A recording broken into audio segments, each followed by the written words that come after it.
Bismillahirrahmanirrahim. Assalamualaikum warahmatullahi wabarakatuh. Selamat pagi, salam sejahtera untuk kita. Bapak Ibu orang tua yang kami hormati, anak-anakku, siswa kelas 10 yang kami cintai dan kami banggakan.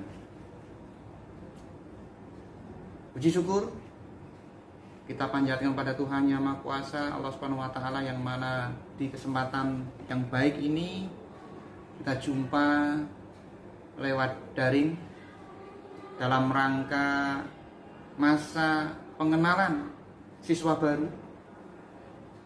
Karena kondisi, maka kita laksanakan secara daring. Pertama saya sampaikan kepada orang tua, terima kasih yang sedalam-dalamnya atas kepercayaan kepada kami, SMK Mataram, mengirimkan putra-putrinya, menitipkan putra-putrinya kepada kami untuk kami didik, kami asuh untuk menjadi generasi-generasi yang hebat. Terima kasih juga kami sampaikan kepada anak-anakku yang sudah memilih sesuai dengan keahliannya masing-masing. Ada tata boga, ada tata busana, ada perhotelan maupun juga di otomotif. Saya yakin sekian banyak dari anak-anakku ataupun orang tua sebelumnya pasti bersedih karena tidak diterima di sekolah impian pertamanya. Tetapi SMK Mataram hadir, memberikan warna, memberikan solusi untuk sama-sama kita membimbing anak-anak kita untuk menjemput masa depannya. Assalamualaikum warahmatullahi wabarakatuh. Bersama saya Bambang Sadono. Saya sudah bersama dengan Pak Sri Sugianto, SPD, MSc, MKom, ya Pak. Kepala SMK Mataram yang kebetulan juga Ketua PKSS, ya. Paguyuban Kepala Sekolah Swasta khususnya untuk SMK di Kota Semarang.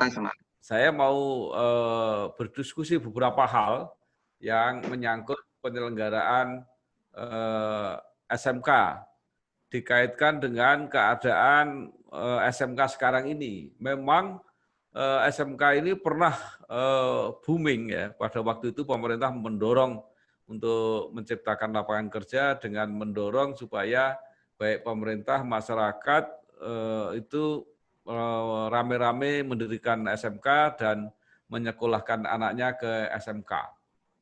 Nah, tetapi setelah sekian tahun kemudian itu SMK ada yang tumbuh pesat, maju luar biasa, tetapi juga ada yang tertinggal. Nah, Pak Sri yang saya kira lama bergaul dengan para penyelenggara, pengelola SMK ini, tolong diberi gambaran situasi SMK sekarang ini seperti apa? Monggo Pak Sri. Berkaitan dengan PKSS atau saya ini dikasih amanah mengkoordinasikan saja Bapak untuk teman-teman swasta khususnya Kota Semarang ini, ada 75 SMK swasta Bapak di Kota Semarang ini. Ada yang bahasanya besar, ada yang belum besar gitu. Yeah. Karena kalau saya bilang kecil nanti nggak besar-besar Pak, jadi belum besar kan gitu. Ada yang siswanya di bawah 60, ada yang lebih dari 1000. Nah, kemudian saya bicara 2-3 tahun ini saja Bapak, memang luar biasa. Kemarin dari pemerintah Jawa Tengah khususnya sekolah-sekolah yang di bawah 100 ya, di bawah 100 jumlahnya maksudnya, ini sudah menjadi perhatian. Harapan perhatian itu bagaimana ditingkatkan. Lah, kurang lebih ada sekitar 10-12 sekolah. Nah, kami selaku Ketua Paguyuban itu memohon kepada pemerintah khususnya mungkin dari Kadinas kemudian langsung ke Cabdin ada pengawas ya, pengawas SMK itu bagaimana cara memotivasi memberi strategi kepada sekolah-sekolah yang masih di bawah 100 kan begitu. Karena setelah saya datangi ke mereka, teman-teman kepala sekolah maupun juga yayasan itu mereka masih semangat Bapak. Sangat semangat, sangat semangat. Ada yang sekolah gratis, digratisi. Itu pun masih berjuang. Kalau sampai nanti suatu saat kemarin ada bahasanya odo-odo kok nanti ditutup dan sebagainya, waduh. Ya kalau mau ditutup monggo, cuma mereka itu berjuang untuk anak bangsa. Gratis lagi, gratis lagi. Kalau yang sudah hidup di 500 sampai 1000 itu kan wajar lah ya. Di sisi lain yang baru saja kemarin PPD kita ini, PPD yang sedikit menyisakan ya PR kekecewaan pada kami, sekolah swasta, baik SMA maupun juga SMK ya. Kami bicara SMK. Kemarin ya dari Kadinas ada surat edaran tanggal 10 Juli itu masih ingat bahwa mau dibuat kembali gelombang kedua begitu. Nah, lupa bahwa kami ini juga ikut mencerdaskan anak bangsa. Negeri itu mau ditambah lagi rombel atau tambah jurusan, pasti banyak yang datang dan banyak mendaftar. Nah, kami nanti seperti apa? Lupa bahwa jumlah input lulusan SMP MTS di kota Semarang khususnya atau mungkin juga di Jawa Tengah ini sebetulnya menurun, Pak. Kemarin dapat kabar dari MKKS Provinsi menurun 10.000. Menurun 10.000. Nah, kemarin di berita koran dari Dinas Provinsi masih ada sekitar 5.000 kursi kan begitu. Nah, 5.000 kursi padahal kita menurun. Nah, ini kalau kami di kota yang terimbas memang di desa-desa. Di pinggiran-pinggiran itu sangat terimbas. Nah, kalau kami di kota masih berebut juga. Bayangkan kalau kekurangan itu masih dikurangi lagi lah kan kasihan teman-teman kami khususnya di swasta. Kami keliling walaupun tidak semuanya, ada yang baru dapat 5, baru dapat 10, baru dapat 15. Ada yang sudah seneng, sudah bahagia, sudah memenuhi target, tak taunya pindah ke lain hati. Artinya karena eksodus tadi. Wah, ini menjadikan kami kemarin teman-teman swasta kita koordinasi, ayo siapa yang sekolahnya atau anak-anaknya eksodus, tolong dikasih daftar namanya, kemudian data itu kita kirim ke provinsi sebagai bahan perhatian bahwa tahun depan jangan sampai terjadi seperti itu, kan begitu? Kan nggak mungkin Pak, saya datang ke teman-teman negeri, ayo ini sekolah bocah dibalik, kan nggak mungkin Pak, kan nggak etis. Hanya mereka harusnya berpikir sampai ke situ lah. Gitu Pak. Jadi gambaran SMK swasta kita ini, kami ini berjuang sama-sama mencerdaskan anak bangsa. Di sisi lain kadang itu siswa Pak, guru pun kadang juga diambil Pak. Guru pun juga diambil. Khusus SMK Mataram ini yang pindah ke lain hati itu berapa ya? Lebih dari 6 ya. Ada lah, ada. Itu ke negeri ya wajar lah Pak, tetap milih ke negeri lah. Gitu. Ya, ini dilematis, tantangan buat kami, tetapi hanya kadang selalu bersyukur saja kesehatan pada kami. Jadi persoalan dasarnya itu apakah memang jumlah yang akan mendaftar itu tidak memadai sehingga dihitung-hitung kayak apapun ya pasti akan ada yang menerimanya cuma sedikit gitu Pak. Kalau dari awal yang di negeri tadi input saja sudah berkurang Pak, ya pastilah negeri aja berkurang apalagi kami kan begitu. Nah, maka dari teman-teman khususnya yang swasta ya beraneka macam strategi yang dilakukan. Ya bahasanya strateginya banyak sih teman-teman itu. Ada yang mengurangi uang gedung, ada yang mengurangi SPP, ada yang beraneka macam lah. Lah itu kan Ya. juga hak mereka, itu kebijakan juga dari yayasan kan begitu. Lah justru ini menjadi catatan bahwa persaingan kita bukan dengan swasta, persaingan kita itu dengan negeri sebetulnya. Ya, persaingan kita itu dengan negeri. Saat kemarin itu dibuka namanya itu exchange lah, perpanjangan itu sebetulnya kita itu ayo ini menjadi catatan berat bahwa dan pemerintah kayak begini ya bagaimanapun juga namanya kebijakan pemerintah tetap menang. Lah kita swasta yang menjadi korban kan gitu. Gitu, Pak. Jadi kalau ada SMK yang bisa dapat 350 anak didik baru itu termasuk luar biasa, Pak ya? Luar biasa, Pak, luar biasa. Bahkan ada yang sampai 500, Pak. Oh, ada ya? Ada. Kota Semarang ada yang sampai 500, Pak. Oh, itu ya memang karena nilai jualnya sudah bagus, sarana prasarana sistem juga sudah bagus. Di sisi lain mungkin strategi tempatnya juga mempengaruhi, Pak. Kalau di pinggirnya bisa ambil dari kabupaten lain kan juga animonya juga banyak kan begitu. Pak Sri, apakah ini penurunan yang drastis atau mereka yang dapat siswa kecil itu memang sejak awal tidak pernah mendapat siswa yang banyak? Enggak juga, Pak. Saya kemarin keliling beberapa, biasanya minimal dapat satu kelas, Pak. Satu kelas itu 30-an. Ya. Nah, kalau sekarang hanya 10%, ada yang 3, ada yang 5, Ya. itu baru kondisi sekarang. Ya, alasannya sebenarnya banyak. Alasannya memang banyak. Satu, kondisi COVID. Ya, kondisi COVID. Yang kedua, kondisi siswanya, input siswanya sudah turun, Pak. Lulusan SMP, MTS itu sudah turun. Yang ketiga, ditambah kebijakan pemerintah yang membuat kita menjadi ya korban, kan begitu. Ya. Sehingga kadang anak-anak yang tadi itu kondisi COVID kadang menunda sekolah dulu, Pak. Ya. Apalagi kondisi sekarang, kalau nanti cerita masalah PJJ juga luar biasa. Nah, kemarin mendengar yang dari Blora saja seperti itu, bukan seperti itu, apalagi kami yang di kota. Anak-anak PJJ mungkin aja malah ada yang bekerja, kan begitu. Ini untuk menutup ekonominya. Ini pemerintah harus mengetahui sampai ke situ, Pak. Ketika mau mendirikan sekolah, termasuk SMK, itu kan pasti ada persyaratan-persyaratan yang ditentukan oleh pemerintah. Dan yang memberi izin itu adalah pemerintah. Bagaimana mungkin waktu itu sekolah-sekolah yang prospeknya tidak bagus misalnya bisa diberi izin. Ini kan jadi alasan sekarang pejabat yang sekarang untuk menyalahkan yang dulu terlalu mudah katanya memberi izin. Gimana kalau menurut? Sebetulnya ada benarnya juga tidak, Pak. Kenapa demikian?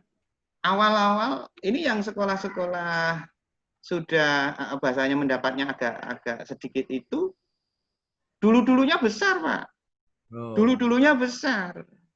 Ya. Jadi karena mungkin perjalanan waktu, tidak inovasi, kemudian mungkin manajemen, yayasan, itu juga mungkin dukungannya juga kurang, bisa juga seperti itu. Atau memang yang paling utama adalah kurang inovasi, atau bisa juga jurusan yang waktu itu dibuka sekarang sudah tidak layak jual.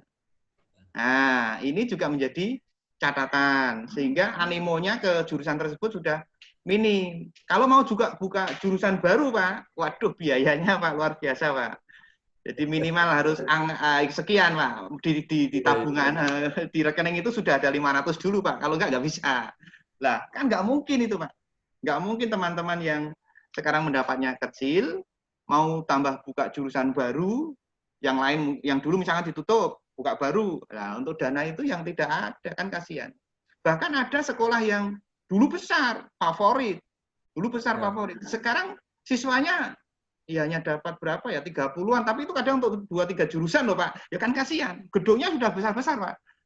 Dulu favorit, tapi sekarang jurusan tersebut sudah tidak begitu diminati. Sehingga menjadi masalah buat sekarang. Nah, harapannya kemarin saya juga pernah diskusi dengan pengawas, kalau mau buka jurusan baru, ya yang lama itu mending ditutup dulu, baru buka jurusan baru. Jangan sampai buka jurusan baru, itu kok masih gondeli begitu kan nggak Ya. baik. Nah, birokrasinya seperti itu, Pak. Ya, Pak Sri, ini kalau terjadi misalnya sekolah cuma 3 orang, 5 orang, nggak ada satu kelas, itu kan nggak sehat untuk semua, nggak sehat untuk Betul. sekolah, ya pasti nggak sehat untuk masyarakat lah. Jadi artinya Ya. kualitas pendidikannya dan sebagainya. Terus solusi yang baik seperti apa? Kami hanya bisa memohon, Pak, pada Ya, pemerintah. Ya. ya, Karena urusan kebijakan itu di pemerintah. Pernah ada, Pak. Pernah ada sekolah. Ya ini saya sebut saja. Itu ya. SMK Majapahit. SMK Hmm. Majapahit kan sudah lama tidak ada. Tapi nama di kementerian sana masih ada, Pak. Eh, Nama di kementerian mana? Artinya apa? Menutup itu juga sulit, Pak. Menutup eh, sekolah itu juga sulit. Jadi birokrasinya menutup itu juga sulit. Pernah ada juga yayasan sudah mengajukan untuk penutupan, juga belum ditutup-tutup, Pak. ya, Nah, dengan cerita seperti itu, lah dari tadi yang jenengan aturke untuk ada 3 atau 5 memang nggak sehat. Memang nggak sehat. Kondisi sekarang ini nggak sehat. Tetapi kami hanya bisa memohon ke pengawas maupun dinas itu beri motivasi untuk mereka. Mereka itu banyak yang menggratisi lah. Ada ya, beberapa sekolah yang menggratisi anak-anak tersebut. Mohon maaf kalau kami bicara, saya pernah mengalami di negeri. 7 tahun saya honorer di negeri. 2 negeri sekaligus. Saya itu 7 tahun 2 negeri langsung, Pak. Jadi pernah bisa merasakan bahwa di negeri itu golek siswa walah paling enak kan begitu. Tetapi saat mengajar, yo rada kepenak. Lah kita swasta, mohon maaf, jauh sekali, Pak. Jauh sekali. Padahal niat kami sebagai guru juga mencerdaskan anak bangsa. Mencerdaskan anak bangsa. Maka untuk itu tolong beri motivasi kami, strategi untuk kami, khususnya yang sekolah-sekolah seperti ini. Kalau kita kasih punishment, dikasih dari pemerintah punishment ditutup begitu, ya tapi yang betul-betul bahasanya ditutup itu yang terhormat kan begitu. Jangan hanya ditakut-takuti saja. Kalau ditakut-takuti banyak orang yang menakuti, Pak. Tetapi kita itu masih berjuang loh, Pak. Berjuang menjalankan undang-undang kan begitu. tidak ada solusi yang win-win solution gitu Pak ya. Jadi tidak ditutup sama sekali, tapi mungkin apakah ada merger atau mungkin Ya, pemerintah eh, merekomendasi supaya di situ dijamin kualitasnya, kemudian anak-anak yang tidak diterima di negeri diarahkan di situ. Jadi ada pengarahan pemerintah untuk memanfaatkan fasilitas tadi loh. ya. Fasilitas dan niat baik tadi. Tadi ada kata merger, betul Pak. Jadi memang sudah pernah ditawarkan bagaimana kalau merger kan begitulah. Regulasi kemudian aturan SOP merger itu yang belum kami dapatkan. Sehingga kalau kami nanti teman-teman itu diundang dari dinas atau sebagai pembinaan, pengarahan atau dicarikan solusi, ya kita siap-siap saja. Itu yang pertama. Yang kedua, saya kan tidak tahu persis ya bagaimana pemerintah itu. Kalau tadi Bapak juga ngendiko bahwa bagaimana kalau itu dikelola pemerintah dengan bahasa win-win solution kan begitu, Bang. Sarananya sudah oke, sudah komplit, tinggal menjadi apa ya bahasanya BUMN lah atau gimana begitu bahasa guyonane kan begitu loh Pak. Sehingga kan tidak perlu mendirikan sekolah lagi, bangunan lagi kan begitu. Wah ini kan luar biasa jika itu terjadi. Yeah. Kalau itu Pak, kerjasama misalnya antar swasta, kayak perguruan tinggi kalau mau menerima mahasiswa baru gitu, artinya menerima pendaftaran siswa bersama. Jadi kalau nggak diterima di sini, disiapkan di sini, nggak diterima di sini, disiapkan di sini. Mungkin nggak Pak itu Pak? Belum pernah terjadi Pak, karena kadang Ya.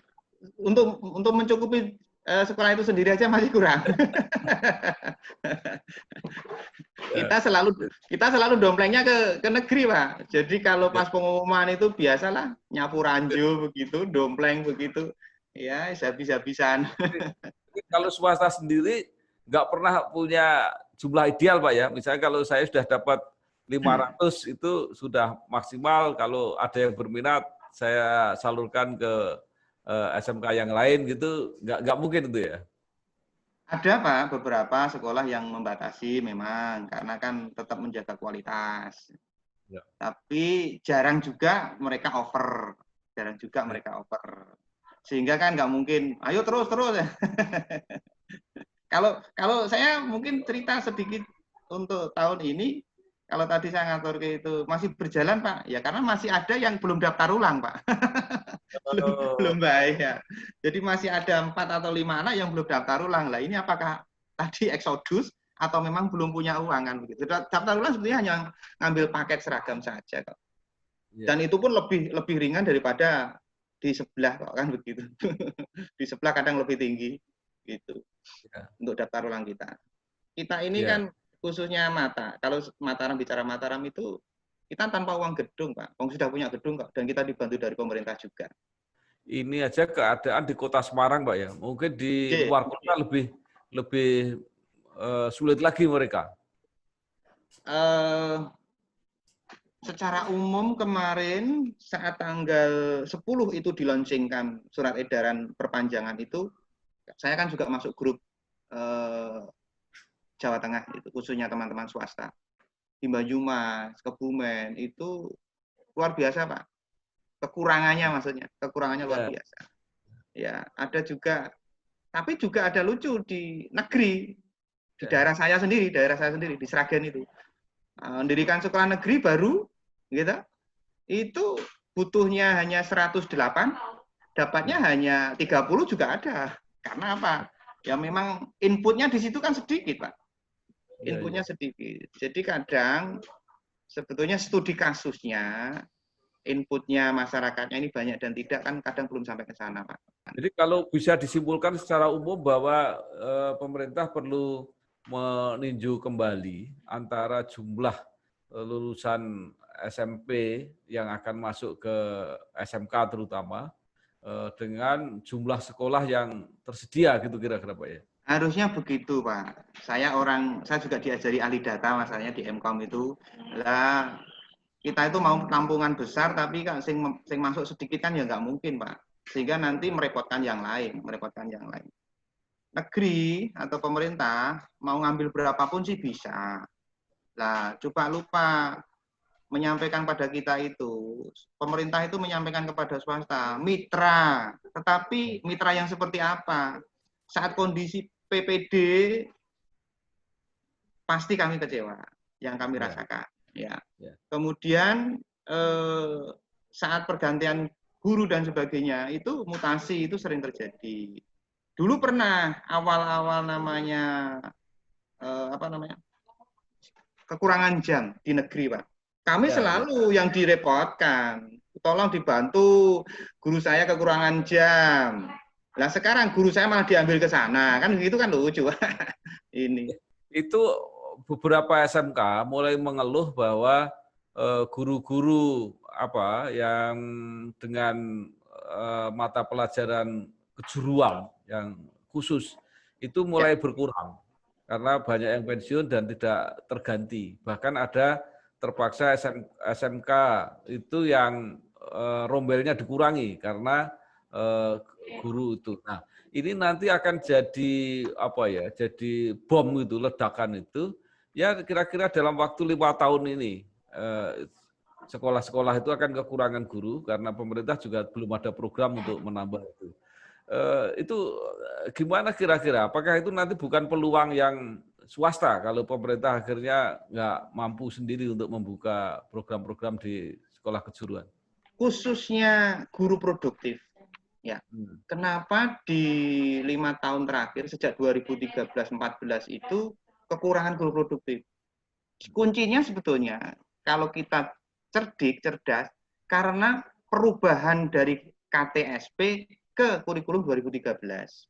KTSP itu ya seingat saya itu hanya 10 sampai 12 produktifnya. Nah, sekarang yang K13 itu, Pak, antara 20 sampai 30 jam, Pak. Maksudnya begitu saya. Jadi kalau KTSP kemarin itu ya 2013 ke bawah itu hanya 10 sampai 12 jam produktifnya. Sekarang menjadi 20 sampai 30 kok, Pak. Pasti kurang guru toh, Pak. Ya. Saya sudah sampaikan itu pada waktu itu di workshop. Ini masalahnya hanya di sini.